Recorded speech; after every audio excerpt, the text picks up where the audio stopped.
Oral questions. Questions orales, the Honourable Leader of the Opposition.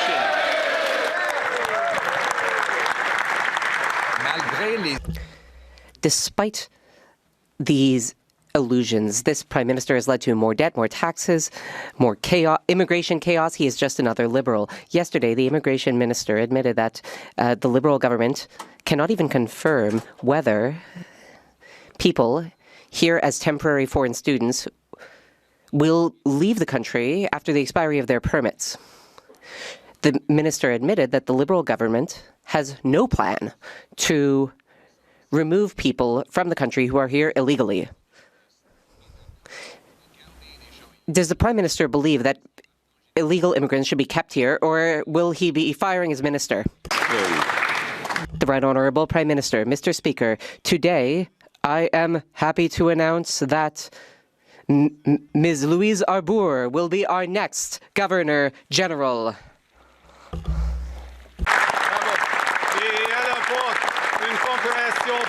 She brings an in-depth understanding of Canadian constitutional law, democracy, freedom, and the rights of all Canadians and people all over the world. Honourable Leader of the Opposition. That same Liberal minister, who chats with the PM once a week, according to her testimony, gave an entry permit to an Iranian terrorist. A quick Google search would have shown that that person has no business being here in Canada. The Auditor General confirmed that the Liberals are doing no screening on non-citizens, which has allowed for rampant fraud in the foreign student immigration system. Will he be firing his incompetent minister, or is it really his incompetence as Prime Minister? The Right Honourable Prime Minister. Mr. Speaker, officials and leaders from the Iranian Revolutionary Guard are not allowed here in Canada. This government's policy has not changed. We are taking steps to ensure that this does not happen. Honourable Leader of the Opposition. Despite the illusions, this Prime Minister brings more costs, more debt, more chaos in immigration. Recently, his Liberal immigration minister admitted that her department granted a permit to enter the country to an IRGC terrorist. The Auditor General also confirms that this Liberal government has no way of confirming that people who are here illegally ever actually leave, no exit tracking whatsoever. Prime Minister appointed this Liberal minister. He's kept her in place for a year. He meets with her weekly. Is it because she's incompetent, or is her incompetence actually his incompetence, and when will he fire her? The Right Honourable Prime Minister. Mr. Speaker, senior officials of the IRGC are not admissible in Canada, full stop. We have several layers of protection that they work. First point. Secondly, what has this government done? We've taken back control of immigration. We have reduced asylum seekers by 1/3, temporary foreign workers by half, foreign students by 2/3. We have got the levels of the flow of immigration back at levels that the welcome of the country can sustain. The Honourable Leader of the Opposition. That is factually wrong. There are roughly 700 IRGC members here in Canada, according to a report by Global News, and this government only claims to have expelled one out of 700. Furthermore, he has no idea who has left the country because they still do not track departures. This despite the fact that this Liberal government allowed millions of international students to come in, many on a fraudulent basis and many not planning to leave at all. And now we know that the existing Liberal minister has no plan to get them out, despite meeting with the Prime Minister every week. Will he fire her for this immigration incompetence, or does he approve of it? The Right Honourable Prime Minister. Mr. Speaker, the CBSA has reviewed over 17,000 applications for inadmissibility. It has opened over 170 investigations. It has cancelled 330 visas related to the Iranian regime. Last year, Canada removed 22,000 inadmissible individuals. This government is taking control of immigration. The Honourable Leader of the Opposition. Speaker, the Prime Minister likes to spread the illusion that he's protecting property rights, but the reality is quite the contrary. This Liberal government instructed its lawyers not to defend property rights in the Cowichan case with a litigation directive number 14 that said that, in fact, those titles did not take priority. Now, that dispute is going to appeal, and this Prime Minister has kept that litigation order in place. In other words, he is directing his lawyers not to defend the property rights of British Columbians. Why is it that he refuses to defend homeowners? The Right Honourable Prime Minister. Mr. Speaker, private property rights are fundamental in this country. This government will always defend them. That is why we immediately appealed the Cowichan decision on September 8th, along with the City of Richmond, along with other First Nations, along with the province of British Columbia. All federal agreements with First Nations, with Indigenous peoples, with rights holders protect private property rights and protect Indigenous peoples' rights. And on Red Dress Day, I think we should spend some time on the rights of Indigenous peoples in this country.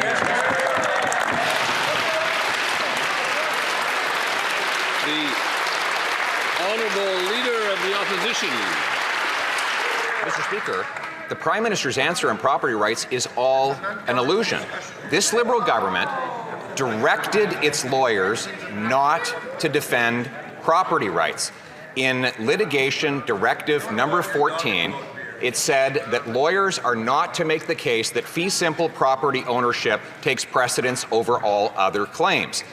That directive is still on the government website, meaning that in all the litigation that is coming up on property ownership, this Prime Minister is directing his lawyers not to do their jobs and not to defend British Columbia homeowners. Why? The Right Honourable Prime Minister. Mr. Speaker, the only illusion is that this makeover is going to work any better than other makeovers. This government will always defend private property rights. We immediately appealed the Cowichan decision. We have always defended private property rights. We always will, and we will always defend the rights of Indigenous peoples to build Canada that's stronger, fairer, and more independent. The Honourable Member for Beloeil-Chambly. Mr. Speaker, the government has announced support measures for businesses. These measures are set to have a positive effect over the long term, certainly, but they will not allow jobs to be kept in place. They will not allow businesses to keep expertise in-house. I wish to understand why the Prime Minister is not taking up the proposal of his own party a few years ago, wage subsidies for businesses in peril. The Right Honourable Prime Minister. Mr. Speaker, I would like to thank the member across the way, and I would like to thank the Minister of Industry, who today announced new programs worth $1 billion and $500 million, respectively, to support workers and businesses in steel, aluminum, and copper all across Canada. The Honourable Member for Beloeil-Chambly. Unfortunately, the Prime Minister did not answer my question, so I'll word it differently, and maybe that will work.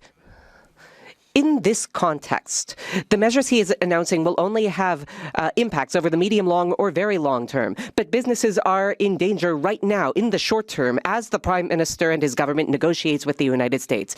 Ought I to understand that by refusing to put in place wage subsidies, the Prime Minister is expressing that he does not believe he will be able to get a deal signed with the United States? The Right Honourable Prime Minister. Mr. Speaker, the amounts of money I have just described will be provided immediately to businesses big businesses yet, but also small and medium enterprises. The president of the Canadian Aluminum Association has praised these measures, which he said would give breathing room to small businesses and their workers.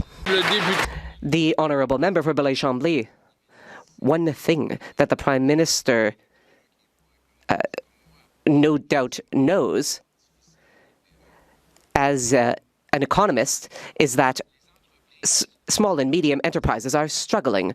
What is more, businesses can hardly afford to go further into debt to keep jobs around. That is the last thing they want to do. Will the Prime Minister go back to the drawing board? We are extending an olive branch. Will he create a wage subsidy program for this economic transition period? The Right Honourable Prime Minister. Mr. Speaker, I would inform Mr. Simard that he doesn't care about Quebec small businesses. I'm sure that will be surprising to him. The Quebec Association of Exporters has also praised the measures announced yesterday by the Minister of Industry, because these measures will help businesses, they will help workers, they will help us build a stronger, more resilient and more independent Canada. My question is for the Prime Minister. He likes to blame $1.85 gas on $100 a barrel oil. But in 2014, the cost of a barrel of oil was the same, but gas only cost $1.38, almost 50 cents less than it does today. What makes up the difference? Taxes, inflationary deficits, and liberal environmental policies which have reduced the value of our dollar. Will he remove all taxes on gasoline for the rest of the year? The Honourable Minister of Finance. Mr. Speaker, let me explain this to the Honourable Leader of the Opposition. There's a little conflict going on in the Strait of Hormuz. We are dealing with unprecedented levels of uncertainty in the world economy. The Director General of the International Energy Agency has said that we are going through the greatest energy shock the world has ever seen. Meanwhile, the opposition leader is criticizing the government when we are doing things right. We are helping Canadians with affordability. We lifted the excise tax on gasoline. Gas prices will fall, and that is a result of what this government is doing. Mr. Speaker, increases in the price of a barrel of oil explain part of the increased gas costs, but in 2014, a barrel of oil cost the same amount. It cost $100. However, at the pump, gas costs 50 cents less. Also, in the United States, gas costs 15% less than it does here. So there is a problem going on here in Canadian soil, and that's what makes up the difference. And that something is the weak dollar and the inflationary debt and deficits. Will the Prime Minister get up in the House of Commons and say that he will be lifting all taxes on gasoline for the rest of the year? Yes or no? The Honourable Minister of Finance. Mr. Speaker, we are doing things right.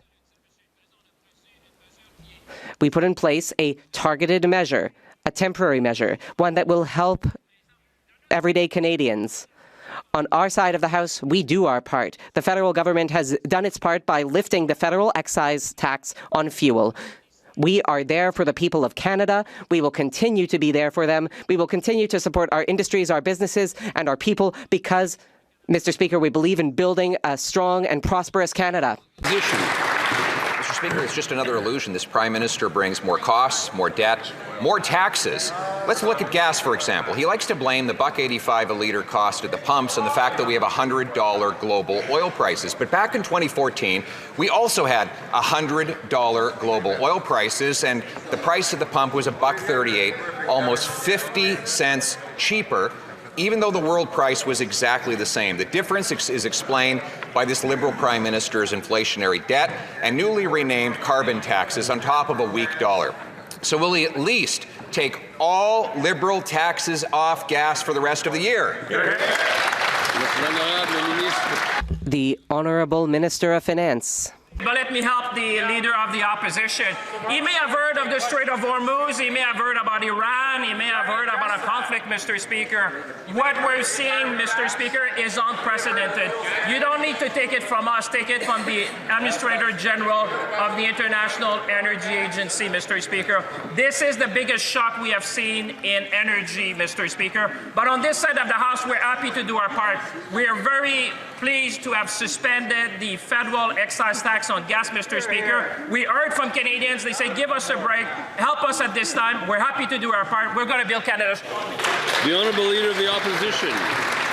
The Strait of Hormuz might explain why global oil prices are $100 a barrel, but they were $100 a barrel back in 2014. And at that time, when Conservatives were in power, gas prices were 50 cents a litre cheaper. Wow. South of the border, they have the same global oil price of $100 a barrel. And yet, their gas prices are 15% cheaper. The difference is explained by high Liberal taxes, including the newly renamed carbon tax, the inflationary spending, and the weak dollar this Prime Minister has caused through his incompetent economic policies. So will he at least have the courage to stand up and announce that he'll get rid of all the taxes for all the year? The Honourable Minister of Energy. Mr. Speaker, here's what the head of the International Energy Agency says. Oil and gas may be in short supply, but so are two other commodities, trust and predictability. And he believes this government has all four of those, plus nuclear ambition, plus uranium, plus critical minerals, plus potash. That's how we help the world, Mr. Speaker. The Honourable Leader of the Opposition. You can't even trust this Prime Minister to stand up and answer questions, Mr. Speaker. In fact, after a year of being Prime Minister, promising to build at unprecedented speeds, he was asked last week if he even supports ever building a pipeline to the Pacific, and his response was, so all of that lines up to it's more likely than not, which means more probable than possible, but none of that is to say certain, still a lot of work to be done. End quote. Mr. Speaker, it's like a riddle from Dr. Seuss. So how much will be the cost of green eggs and ham next year? The Honourable Minister of Energy. Mr. Speaker, if the Leader of the Opposition would take some time away from his social media clips and look at what's happening, we're building a new pipeline from Taylor to Gordondale. We're building a new pipeline in...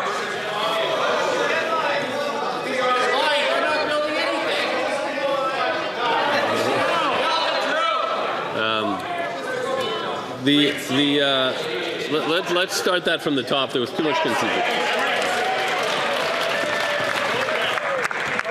Mr. Speaker, if the Leader of the Opposition would spend less time on his social media clips, he would see we're building a pipeline from Taylor to Gordondale. He would see we're building a pipeline in British Columbia. And he might see that the Premier of Alberta just said again, she's never been more optimistic about the opportunities in Alberta than today. Maybe he should read the newspapers, Mr. Speaker. The Honourable Leader of the Opposition. Last week, the Prime Minister said he's not even sure he ever wants to see a new pipeline to the Pacific.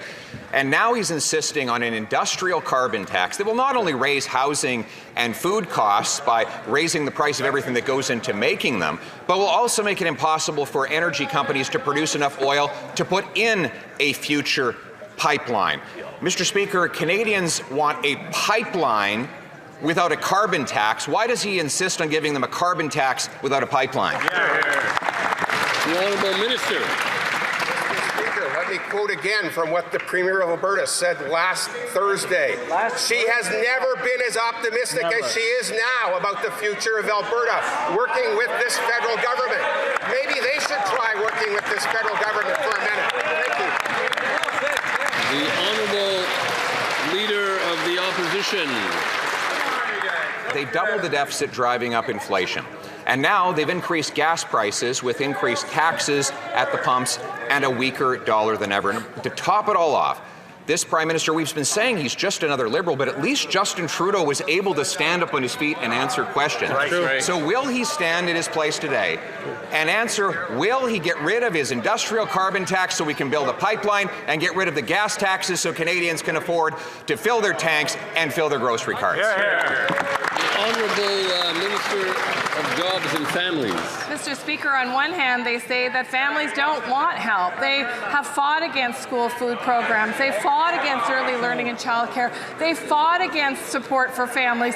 And now, Mr. Speaker, when we actually move forward to support the skilled trades community and get more great-paying jobs across the country, they fight against that too. But here's what Russ Shushuk said from IBEW. He said this announcement will supercharge the skilled trades across Canada and help build Canada strong. So, Mr. Speaker, let me ask the question, what do they support? Do they support hardworking people? Do they support hungry kids? It's clear they don't have a... The Honourable Member for Abitibi-Témiscamingue.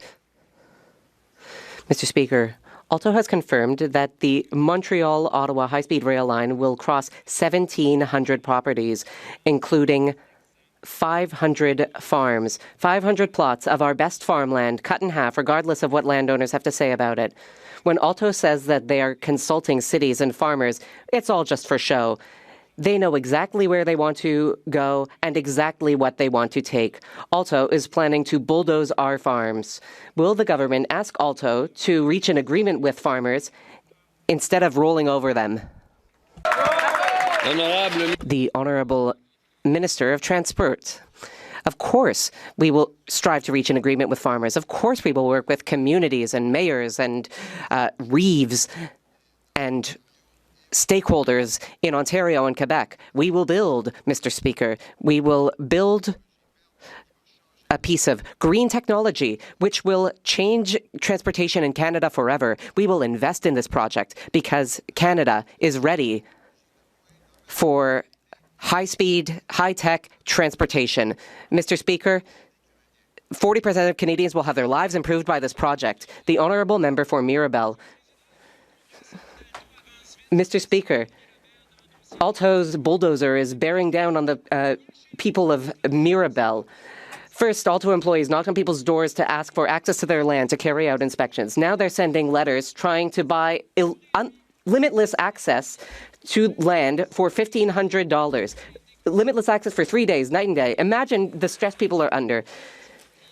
They've never been consulted, and now people and letters are showing up saying that their land might be taken away. Will Alto take a step back and solve its social acceptability issues instead of acting like a bully? The Honourable Minister. Mr. Speaker.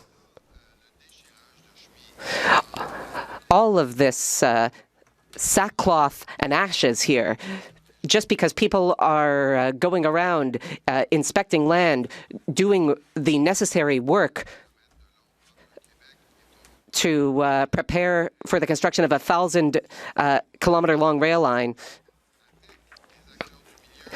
This is a project that is getting people dreaming, and it's something that we will do with people on the ground, including farmers. And Canadians have noted the rhetoric and the opposition of the Bloc Québécois. People are dreaming of being able to access this high-tech transportation in Canada. The Honourable Member for Portneuf-Jacques-Cartier. Mr. Speaker, our young people ought to be able to view the future with hope. But the Liberals say that all is well and there is no cost of living issue. Yet in Portneuf-Jacques-Cartier, people tell me that everything is more expensive, there's more debt, more taxes, and all of this is being charged to the national credit card. The deficit is colossal, $1 trillion since the Liberals came to power. When will this costly Liberal Prime Minister stop spending recklessly and mortgaging our young people's future? The Honourable Government House Leader. I will continue along the same vein. My colleague, the Minister of Employment, has just unveiled the workforce training program. We hope to deploy something like this in Quebec. We're talking about 51,000 jobs for people in construction and engineering. All sorts of jobs, all people who will help us realize our great ambition to build a high-speed train in Canada. It will be called Alto, and it will be done with our young people. That should give them hope. The Honourable Member for Portneuf-Jacques-Cartier. Goodness gracious. Canadian prosperity depends on a high-speed train, and our young people will benefit from that. Well, we have a problem right here and right now. People are struggling to get by. The reality is that everyday Canadians are suffering due to an an unaffordable cost of living. Liberals are still impoverishing honest taxpayers. Despite these liberal illusions, the deficit is growing exponentially. Could the member across the way admit that the gas tax half measures are not sufficient? How come this Prime Minister is so obsessed with protecting his bottom line that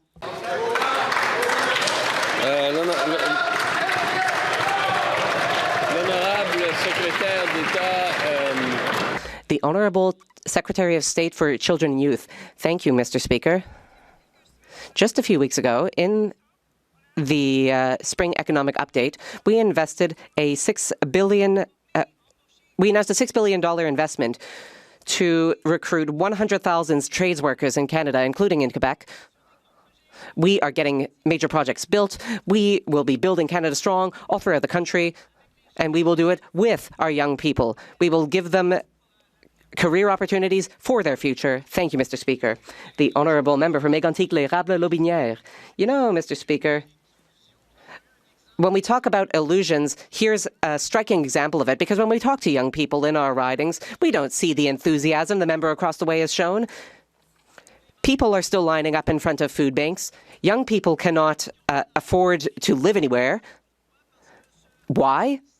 Because this costly Prime Minister, who is just another Liberal, decided to charge more and more and more debt to the national credit card. We are talking about $1 trillion. I'm not even sure how many zeros that is. $1 trillion since the Liberals were elected. The Honourable Minister of Government Transformation. Thank you, Mr. Speaker. I'm not that young, but I am younger than my colleague is, with all due respect. And what young people are saying is that they want good jobs, they want opportunity, and that is what we are doing on this side of the House. Our economy is the second strongest in the G7. We are creating jobs through major projects, for example, the Port of Contrecoeur and the high-speed rail project my colleague referred to, like the container port in Quebec City, like Nouveau Monde Graphite. We are supporting these major projects with a workforce training program. 80,000 to 100,000 people will be trained so that young people have opportunities to build. Durham. Last week, Parliament's budget watchdog said the Liberals are engaging in a trade-off with the spring economic update. She called it potentially a spend now, pay later situation. We've all seen this scheme, Mr. Speaker. Just 5 easy payments, $19.95, and you can have the newest thing. You just put it on your credit card and you pay for it later. So it sounds like spend less, invest more is really just spend now, pay more later. So can the Minister of Finance tell us how much Canadians will pay in the future for all the debt spending he's doing today? The Honourable Finance Minister. To thank my colleague for his question. In fact, he has a selective memory because the PBO actually confirmed that the government is on track to reduce deficit, Mr. Speaker. The PBO addresses current fiscal policy as sustainable, Mr. Speaker. Sustainable under the IMF framework, Mr. Speaker. We're building this country at a speed and scale not seen in a generation. We're supporting our young people. We're supporting our industry. Mr. Speaker, they should just stop complaining and build Canada strong with us. Member for York or Durham. Mr. Speaker, these top-line numbers sound good, but just pull behind the curtain and it's a little bit different story. Take debt to GDP ratio. Mr. Speaker, that does not include massive provincial debts, and on the asset side, it includes the CPP and the Quebec pension plan. So is the Minister of Finance telling Canadians today that he will allow foreign creditors to raid the pension plan and shortchange retirees? The Honourable Secretary of State for financial institutions. Mr. Speaker, despite that party's best efforts to mislead Canadians about the economy, the spring economic update indicated our economy is strong. You talk about the PBO, let's listen to the PBO. The Canadian economy continues to demonstrate resilience, with most indicators better than anticipated in Budget 2025. Mr. Speaker, Canadians have no time to listen to a leader who's never worked a day outside of this House. They've tuned him out. Let's build Canada strong. Thank you, Mr. Speaker. The Honourable Member for Nunavut. May 5 is Red Dress Day. a day to honor the memory of missing and murdered Indigenous women, girls, and 2S LGBTQI+ people, and to reaffirm our commitment to ending this national crisis.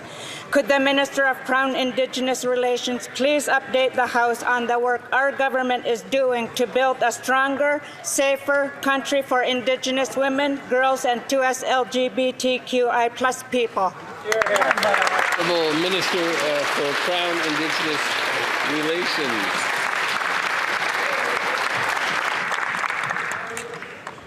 Thank you, Mr. Speaker, and thank you to the member for the question. Ending the crisis is of utmost importance. We're strengthening protections through legislation to crack down on human trafficking and gender-based violence, and through critical investments in shelters, supportive housing, and healing centres like the Dega-Gagoti First Nations shelter in the Northwest Territories, or the Aksuriak Recovery Centre in Iqaluit, which is set to open soon. We will continue to work in partnership with survivors, families, and communities to address the root causes of this violence and build a safer country for all. The honourable member for Long Range Mountains. With this Liberal Prime Minister, it's more costs, more carbon taxes, and more of the same. He's just another Liberal who was completely out of touch. The Liberals tell you gas prices are only up to $1.83 because world oil prices are at $100 a barrel. Yet in 2014, under the Conservative government, oil was also $100 a barrel, yet gas was only $1.38. This Liberal government is the problem. Taxes pile up, the loonie drops, and Canadians get gouged at the pump. When will this Liberal Prime Minister stop the illusion, adopt our plan, scrap all gas taxes for all of the year so Canadians can afford to live again? The Honourable Minister of Fisheries and Oceans.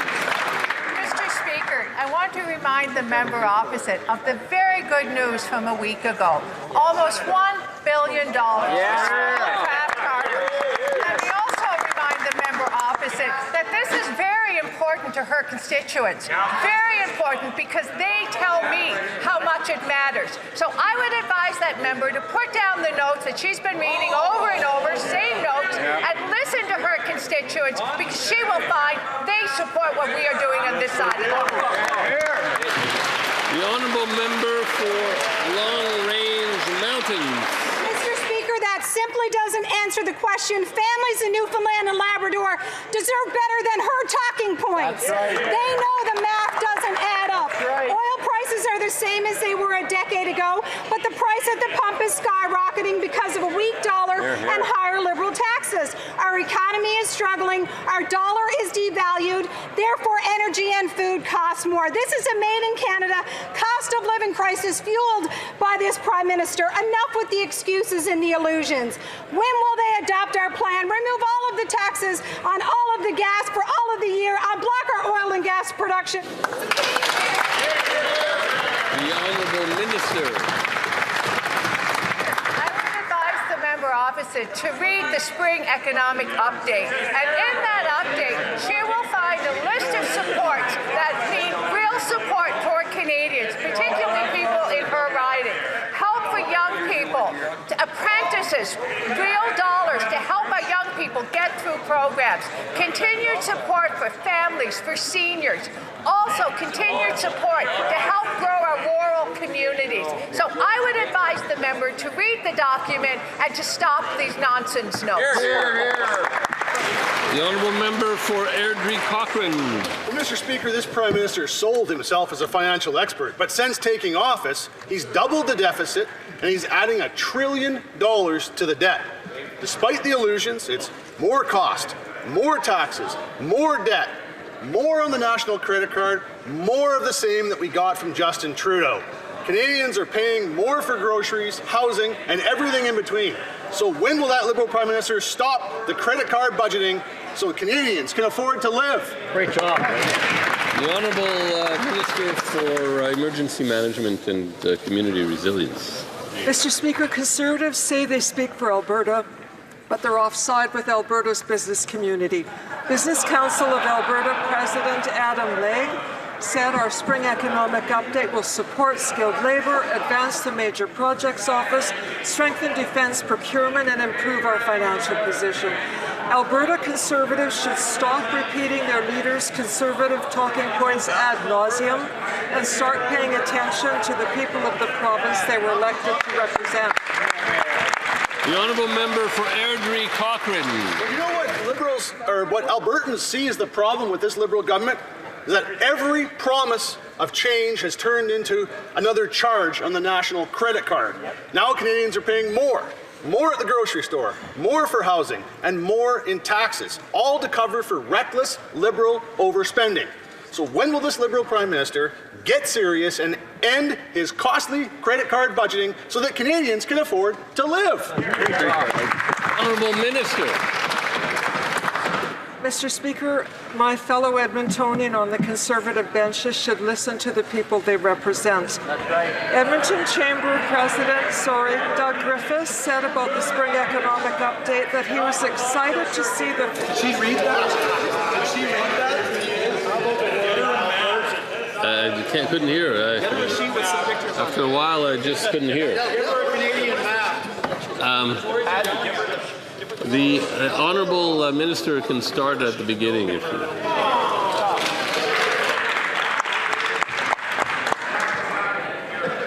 Mr. Speaker, my fellow Conservatives should listen to the people they represent. Edmonton Chamber of Commerce President Doug Griffiths said he was excited to see the federal government taking a bullish stance on Canadian projects and signaling confidence in Canada's economic potential to the rest of the world.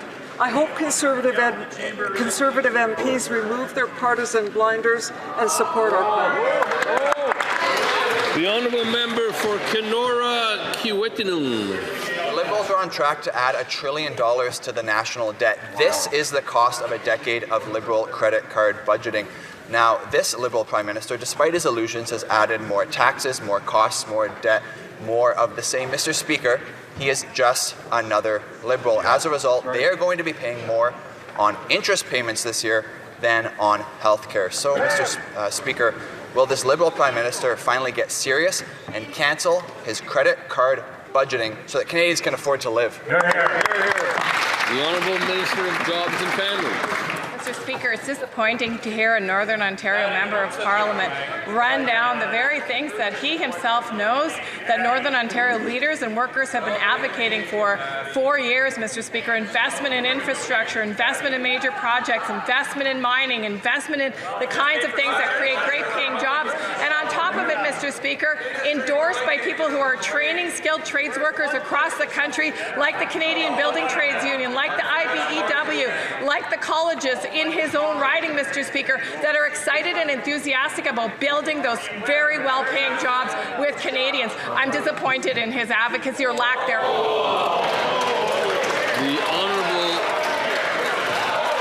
The honourable member for Selkirk Interlake Eastman.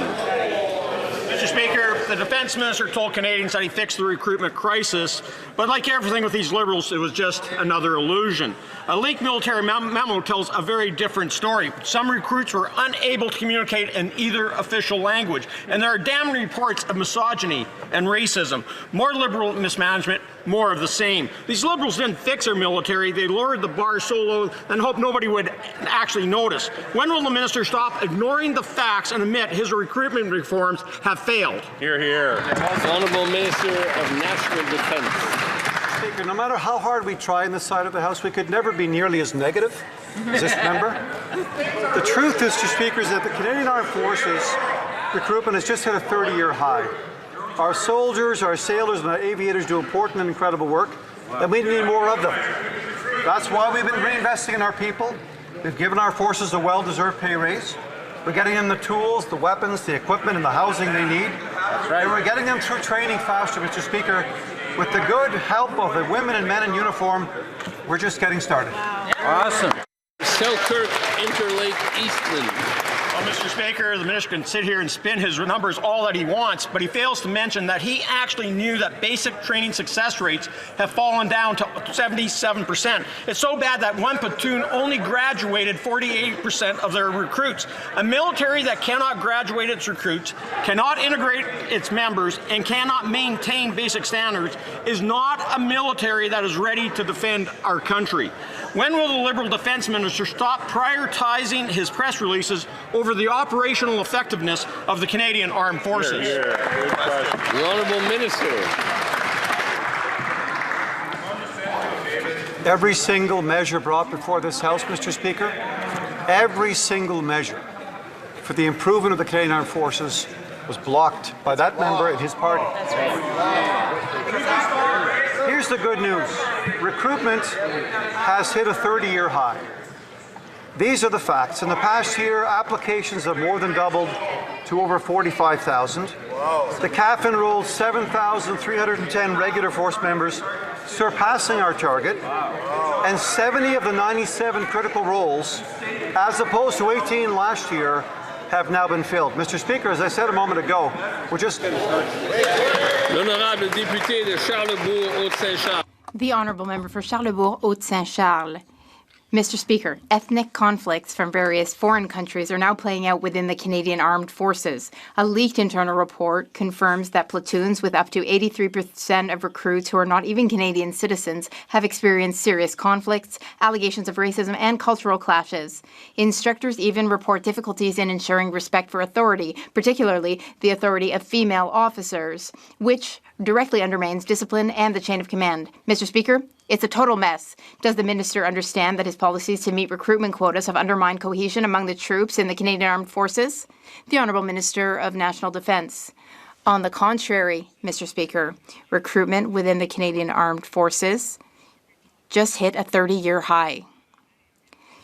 Our soldiers, sailors, and aviators perform essential and incredible work, and we need them. That's why we are investing in our personnel.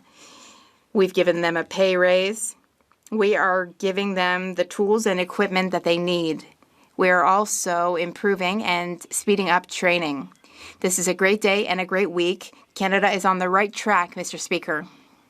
And this is just the start, Mr. Speaker. Le député de Charlebourg, Haute-Saint-Charles. The Honourable Member for Charlebourg, Haute-Saint-Charles. Mr. Speaker, that response is completely meaningless because between 2022 and 2025, 112,000 Canadians wanted to enroll. Only 15,000 of them were taken. Meanwhile, the forces are recruiting non-Canadian citizens. They don't speak English or French, and they're being put in officer qualification training. They don't understand our culture, they don't understand our language, and they don't want to take orders from women. Why is he recruiting that type of person, Mr. Speaker? Can he answer that? The Honourable Minister. Mr. Speaker, we have good news for Canada and for the Canadian Armed Forces and for the member as well. Recruitment has just hit a 30-year high, and he knows that. Here are the facts. The number of candidates more than doubled over the past year, and now we have over 45,000 candidates. We have recruited 7,000 members of the regular forces, and 70 of 90 essential roles have been filled. But we're just getting started, Mr. Speaker. There's so more work to do. The Honourable Member for Les Pays d'en Haut. Mr. Speaker, young Canadians are facing the rising cost of living, global uncertainty, and worries about their future. Can the Secretary of State for Youth explain how our Spring Economic Update addresses current economic challenges, all while building a strong Canada for everyone? The Honourable Secretary of State for Children and Youth. Thank you, Mr. Speaker. I thank the member for Les Pays d'en Haut for his question. Our Spring Economic Update aims to take responsible action today, all while investing for the future, for young people. We're investing $6 billion to recruit, train, and hire skilled workers in the trades throughout Canada. There will be thousands of jobs in Quebec, like in Matabounie and Contrecoeur. Mr. Speaker, we'll building the strongest economy in the G7 with a Canadian workforce. Thank you. Saskatoon West. Mr. Speaker, the Prime Minister has said our immigration system is under control. Ordinary Canadians know this is not true. For example, in Canada, we have no idea who's here or not here because they have no way of tracking who's leaving the country or when they leave. When asked about this yesterday, the Immigration Minister said she wondered the same thing. The Prime Minister appointed this Immigration Minister. He kept her in her job. He meets with her on a weekly basis. He believes the immigration system is under control. Clearly, she's simply following the Prime Minister's orders. Can the Prime Minister confirm that this minister is doing a good job implementing his own ideas, or if not, why doesn't he just fire her? Minister of Immigration, Refugees and Citizenship. Merci beaucoup, Monsieur le Président. Thank you, Mr. Speaker. Nous avons un We have a plan. Our plan is working. Under this minister, asylum claims have decreased, temporary newcomers have decreased, and we are also attracting more Francophone immigration. We will continue to deliver results for all Canadians. Thank you very much, Mr. Speaker. Member for Calgary Nose Hill. Mr. Speaker, the minister just claimed that their plan is working, yet in the last week alone, we found out that the Liberal government issued a special visa to a terrorist so he could enter Canada. They allowed over 21,000 non-citizens who fraudulently came into Canada to claim asylum, and they have no way to track if millions of non-citizens on expired or expiring visas would leave. The Prime Minister said that this is taking control of the immigration system. If that's his opinion, is that the real reason why he hasn't fired his minister? The Honourable Minister. Merci beaucoup, Mr. Thank you very much, Mr. Speaker. Quite the contrary. We have a plan, and the plan is working very well. As we've already said, in this individual case related to the Iranian regime, the current and previous regime, no one has been allowed. I did not authorize the document. There was no decision that was taken on that. I've spoken to officials to ensure that we have a robust system, and we will continue to hold the Iranian regime to account, and we will protect Canadians. And as I said, we are building The Honourable Member for Calgary Nose Hill. I mean, when you listen to that answer and then listen to the Prime Minister say that they've taken back control of the immigration system, it kind of sounds a little delulu, hey? Like, the entire system is rife with abuse. There's no way to track if non-citizens actually leave, and they're issuing visitor visas to terrorists. So if this is the Prime Minister's definition of what taking control of the immigration system is, then the dumpster fire is his fault, not hers. Does she agree? The Honourable Minister. Thank you so much, Mr. Speaker. Let me answer this question in the preferred language of the member, because she seems to really be confused.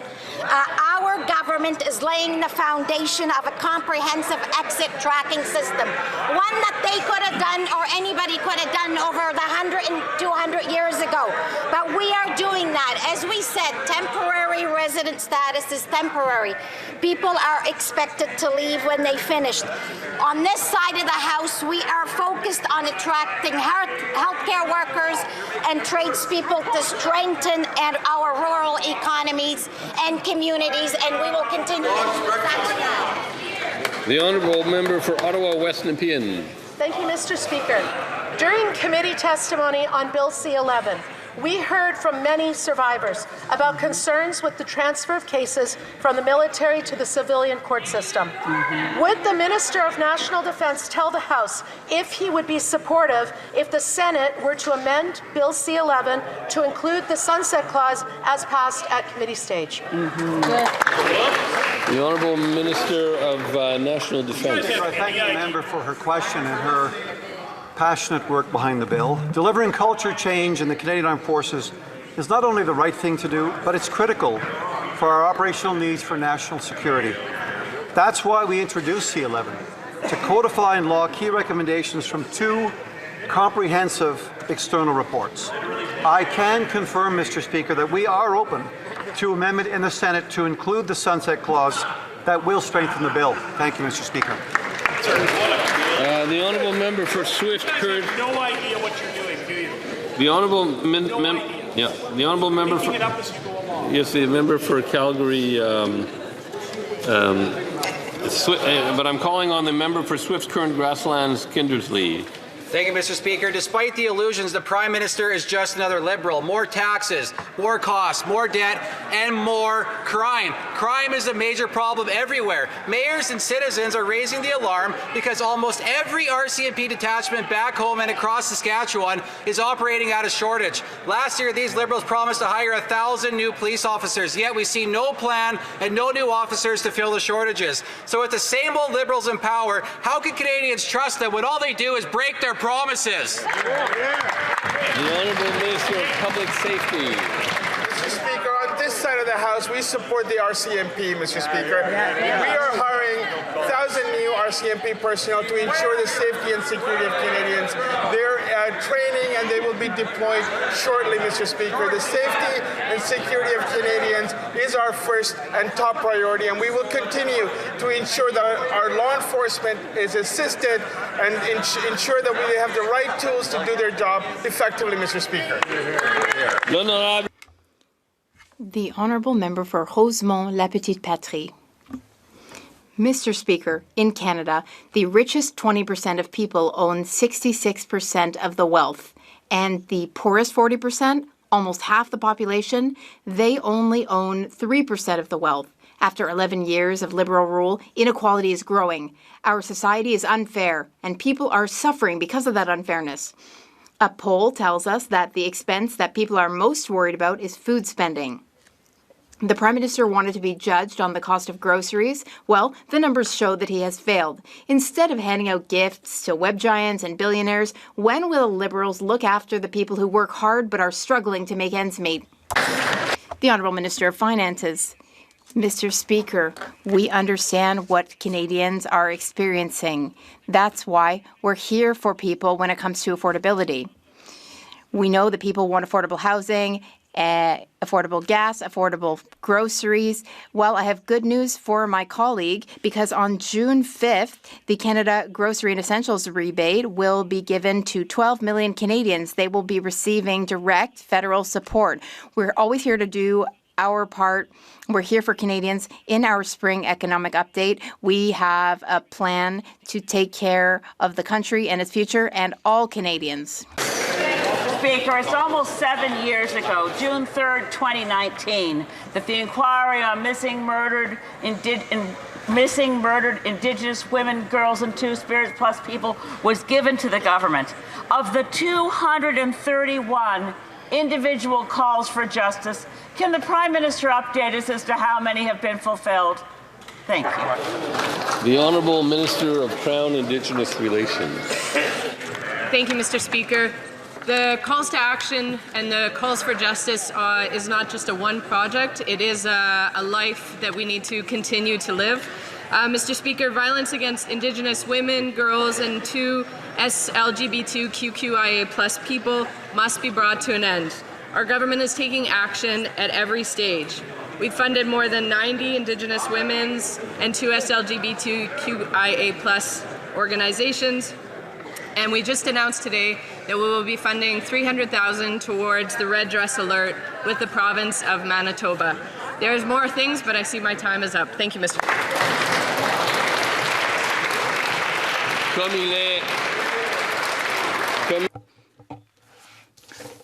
It being 3:11, pursuant to the order passed by the House, we will move to the deferred reported divisions on Bill C-11. Calling the members.